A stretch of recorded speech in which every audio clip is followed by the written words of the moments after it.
Okay, we have time for about probably like 2 or 3 resident questions. Right here, right here, right here.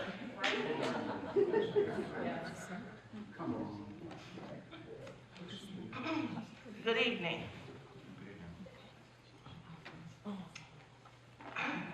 As a 54-year resident in the same house, my neighborhood was eliminated by eminent domain between the city of Evanston and Northwestern. No matter what you call it, Wesley was another eminent domain. My whole neighborhood, which was predominantly black, was demolished. They would never, ever be able to come there. For those of you who don't know, I live at Emerson and Eastwood Road. I'm the only house left. E2 just sold for $148 million. Who is my neighbor? Do you think my neighbors are going to be able to come back and live there? Absolutely not. You, as the mayor, have the job of choosing the projects that get funded by the Good Neighbor Fund for Northwestern. Also, you have to realize that affirmative action is being demolished and eliminated by our new president. How will you ensure that us as black residents will get a fair chance at living where we want to live, not just in a certain area because you said that's not fair? Downtown Evanston, I'm only the black person that comes to most of the meetings. There are no black people that own and operate, own the business, own the property. And no one can tell me besides the Robinsons in downtown Evanston what black person owns property in downtown Evanston. This is designed. Envision 2045 and the comprehensive plan is just going to exacerbate this situation. It's not going to help. As you and Mayor, and I called on you 3 years ago, Mayor, and you never responded to me. I see you at crisis around Evanston, where white people are involved. Action is taken. 3 years ago, I called you and you stood at my building and you never called me back. It is still in the same condition 3 years ago. So now with affirmative action being deleted, how will you ensure that, since you didn't help me 3 years ago, that any other black person won't be in my situation? No neighbors, no black neighbors, no black neighbors. Eminent domain is real. And I don't appreciate people saying that I'm crazy and I'm the only house on the block. I didn't say you said it. But some of the previous aldermen and city staff said I'm misinformed. How will both of you ensure that black people are getting a fair chance?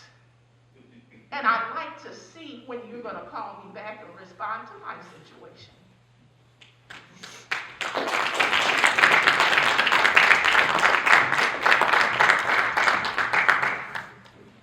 Thank you for that question. Let me start here where you began. We actually made a change that takes away mayoral power but does the right thing, in my opinion. The mayor no longer decides where the Good Neighbor Fund goes. The City Council decides that together. And when we struck the historic deal with Northwestern to bring in record funding to the city for 15 years, unlike anything that's happened in the history of our relationship with Northwestern, one of the things that we decided as a council was that a significant amount of that funding was going to go to affordable housing. In fact, over the course of the deal, $30 million would go to the Affordable Housing Fund, $1 million a year for a chunk of time, and $2 million a year for a chunk of time. So that's one tool that we now have at our disposal to invest resources that come from Northwestern on affordable housing. It cannot, of course, be the end of the story. I'm enthusiastic about the changes to the inclusionary housing ordinance that are under consideration tomorrow, and there's talk even about potentially strengthening them. The most significant thing is upping the affordable housing threshold. So every time development happens, there's going to be more affordable units. In fact, roughly double the affordable units developed in Evanston from what would have been the case before. But additionally, what's called the fee in lieu, which is fee that developers have to pay if they want to pay in instead of developing housing on site, has gone through the roof, way, way, way more, capping at more than $1 million per unit.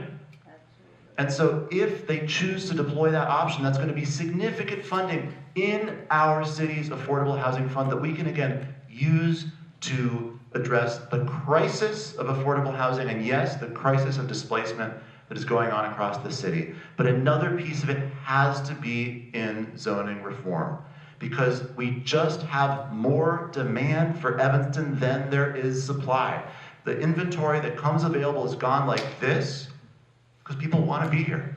People wanting to be here is a good thing, except when it prices folks out, and the way to stop that from happening is to address the supply crisis. So I hear what you're saying about the affordability crisis and the way that neighborhoods have gentrified. We need to do everything, not one thing or two things, but all of the above to address that if we want to actually get where we want to go. And finally, you said something pivotal, and I appreciate it and I want to highlight it.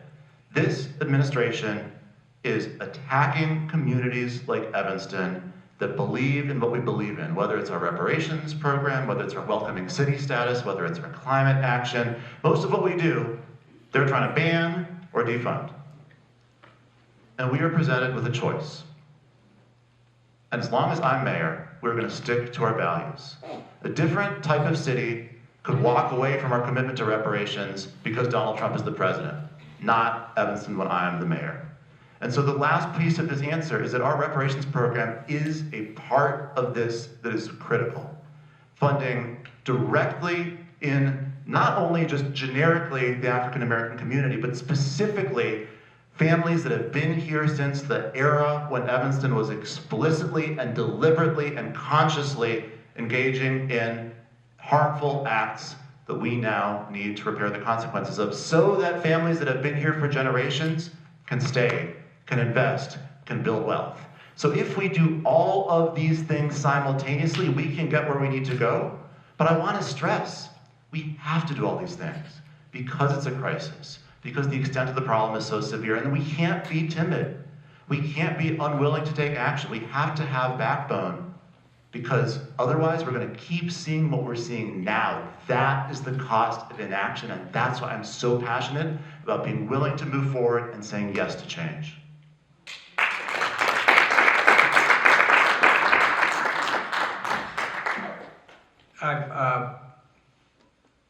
I've seen you at City Council, Ms. Payton, and I believe you're right that you are tolerated and not listened to particularly accurately or with any attentiveness.